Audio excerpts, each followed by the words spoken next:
So good morning class 11 students. We are doing permutations and combinations, and I have given you exercise 7.1 as homework. So I am sure you must have tried it. So today we'll just look at the questions. First question: how many 3-digit numbers can be formed from the digits 1, 2, 3, 4, 5, 5? Assuming repetition is allowed, not allowed. Number of digits are 5. Okay.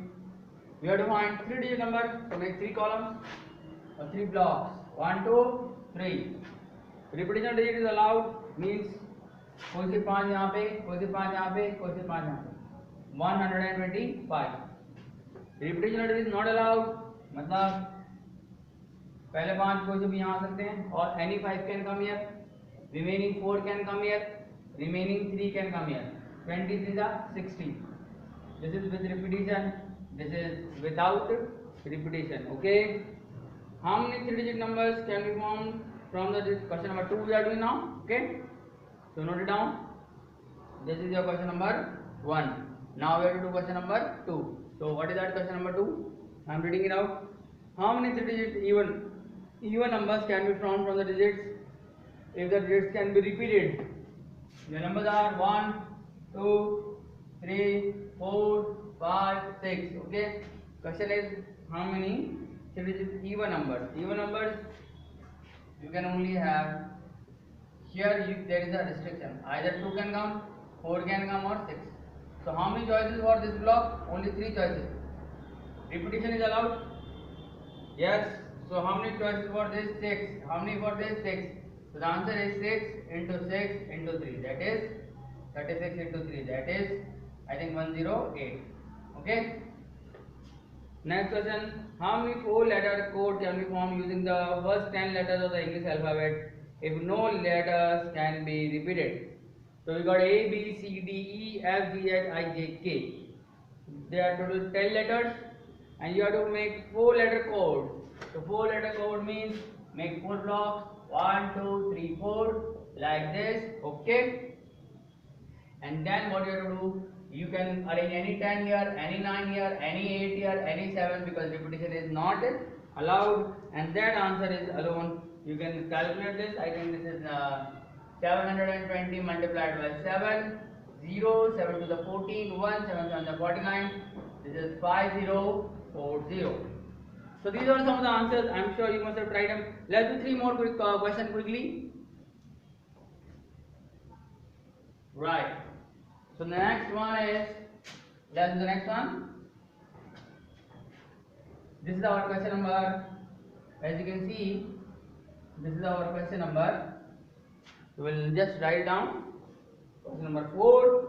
How many 5-digit number can be constructed using the digits 0 to 9? So there are 10 digits. 0, 1, 2, 3, 4, 5, 6, 7, 8, 9. And each number starts with 67. And no digits appears more than once. Repetition is not allowed. How many 5-digit telephone numbers can be made? 5-digit telephone numbers 1, 2, 3, 4. 1, 2, 3, 4, 5. Here it is 67. This is already 7. No digits repeat more than once means 2 digits are gone, right? Because no digits should repeat. So how many digits are left? There are, out of these are 10 digits. So 8 digits are left here. So I will write this as 1, this as 1, because 6 is 1 and 7 is 1. 1 digit, 1 digit. How many choices for this block?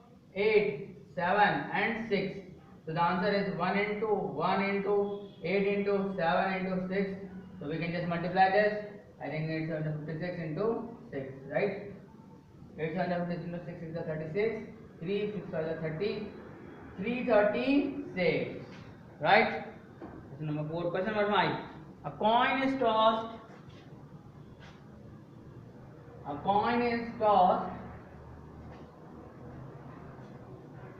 3 times and the outcomes are recorded. Okay, when you are tossing a coin 3 times, the total outcomes are 2 into 2 into 2, that is 8.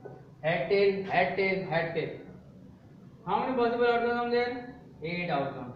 No problem there. Given 5 flags of different color, how many different signals can be generated? If each signal requires the use of 2 flags, one below the other. There are 2 flags, one below the other. This way. 5 different colors. Any one color can be used. Remaining 4 colors can be used. So the answer is 20. So 20. This is 7.1. I am sure you must have enjoyed this exercise. Very easy and very interesting. If you have not understood, go through this video one more time and you will understand. So let's quickly check the answers. First question 125 60. I'm sure that was the answer. 108, 5040, 336, 8 and 20. Those are the answers. So we just got all the answers correct. 6 one is 20, right? Yeah. Yeah, 5th one is 8. So now we come to permutations. Permutation definition as is given in the book. A permutation is an arrangement in a definite order of a number of objects taken some or all at a time. Means out of different, suppose we have got 3 students A, B or 4 students A, B, C, D. We can arrange all 4. We can arrange 3. We can arrange 2 or we can just have 1 student at a time. This is called arrange. Permutation means arrangement.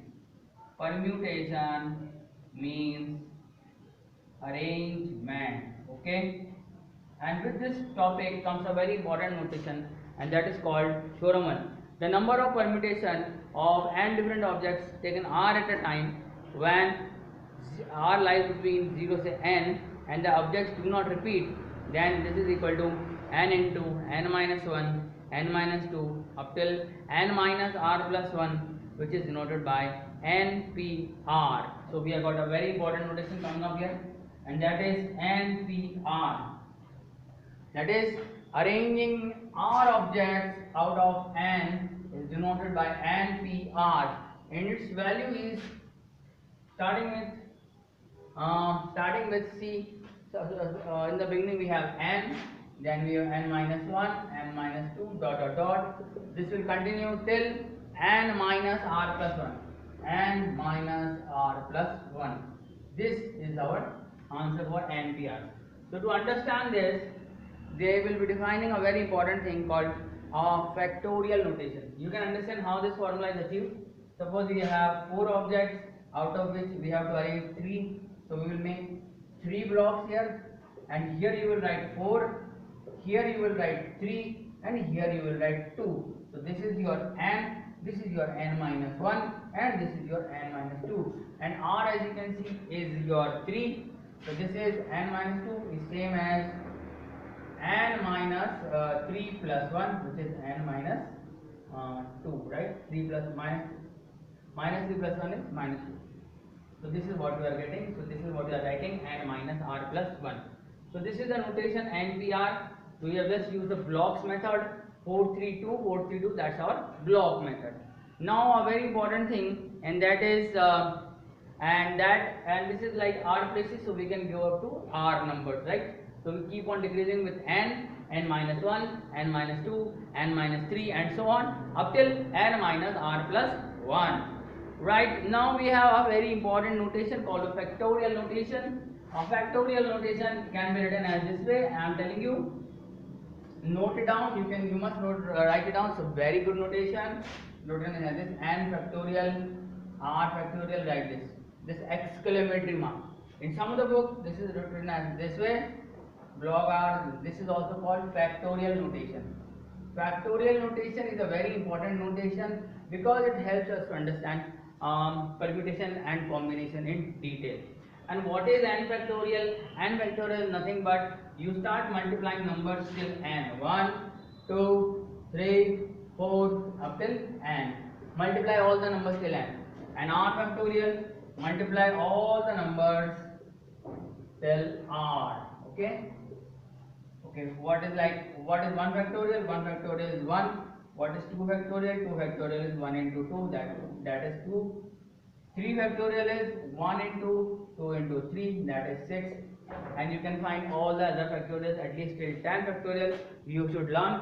Just like you learn squares, so you learn factorial also. Factorial is a very important notation, and the notation is, suppose I say, what is 3 factorial? 4 factorial, 24, 5 factorial. You can multiply till 1, 2, 3, 4, 5, 120. 6 factorial, 720. 7 factorial, 720 multiplied by 7. You can multiply this. 7 to the 14, 7 to the 5040. So till 7 factorial I know. You can try 8 factorial, 9 factorial, 10 factorial. The numbers will keep on increasing to a large quantity. This is the factorial notation. Okay. And similarly, now we can define in terms of factorial our NPR notation. As you can see that NPR notation came out to be what? n minus 1, n minus 2 up till n minus r plus 1. This can be written as n factorial upon simply r factorial. That's it. N factorial upon r factorial. How it is working? So this is working like this. This is n. N factorial can be written in reverse order, n minus 1, n minus 2, n minus 3.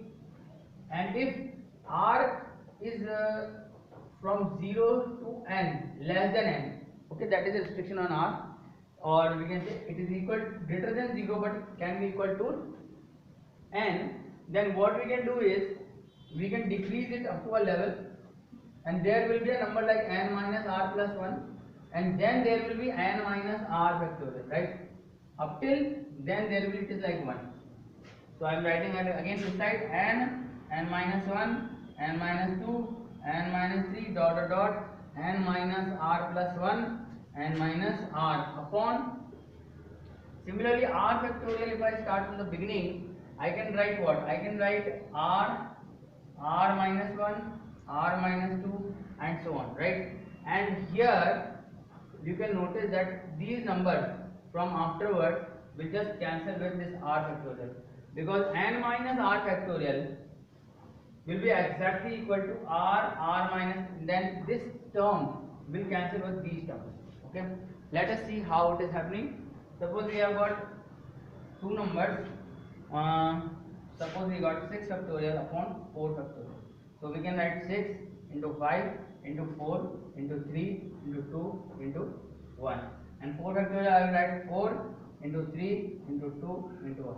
So these two gets cancelled and we are left with 6 by the 30, right? So this is called factorial notation. So we should remember NPR is equal to n factorial upon, or is it n minus r factorial? Yeah, that's a very important thing. There is a small correction. This is not n factorial upon r factorial. It is n factorial upon n minus r factorial. That's very important, right? So let's check it out. Which one is correct? Is it n factorial upon r factorial or n factorial upon n minus r factorial? Now that's very important because we wanted this numbers. Okay. Here I have written 4 minus 3 into 1, and here now this is very important because see we needed to cancel from n minus r. So the correct one is n factorial upon n minus r factorial, not n factorial upon r factorial. So make a change in the definition one more time. So we'll just do the correction here. NPR is equal to n factorial upon n minus r factorial. How it is working? Let me see. N factorial can be written as n minus 1, n minus 2, and there will be a number r in between. So we can write n minus r plus 1, and afterward we will write n minus r, and then we will keep on decreasing up till 1. Similarly, n minus r factorial will be written as n minus r, and then will be decreasing up till 1. So this part will exactly get cancelled with this part. So the correct formula is NPR is equal to n factorial upon n minus r factorial and not n factorial upon r factorial. Just make a small correction. So next time use this formula to make your answer. So just now we have written if you have to select, arrange 6 out of 6, arrange 4. You will write 6 factorial upon 6 minus 4 factorial. So that will be 6 factorial upon 2 factorial. So the answer will be 1 into 2 into 3 into 4 into 5 into 6 upon 1 into 2. So the answer will be 3, 4, 5, 6. As you can see, this is 4. So we will make 4 blocks. The best method is using the blocks. Okay. So write all the 6 numbers here. Then 5, then 4, then 3. And look at this: 6, 5, 4, 3. And n minus 1, n minus 2, n minus r plus 1. So the correct formula is NPR is equal to n factorial upon n minus r factorial. So I am sure you would understand this by now. And this is the restriction on r, that is r lies between 0 to n is included, 0 is not included. So this way you will try your 7.2. It's the most wonderful exercise. If you even do the examples, you will understand factorial notation and you will really enjoy all the factorial notation. I am sure about that. So try to complete 7.2 and see you in the next class.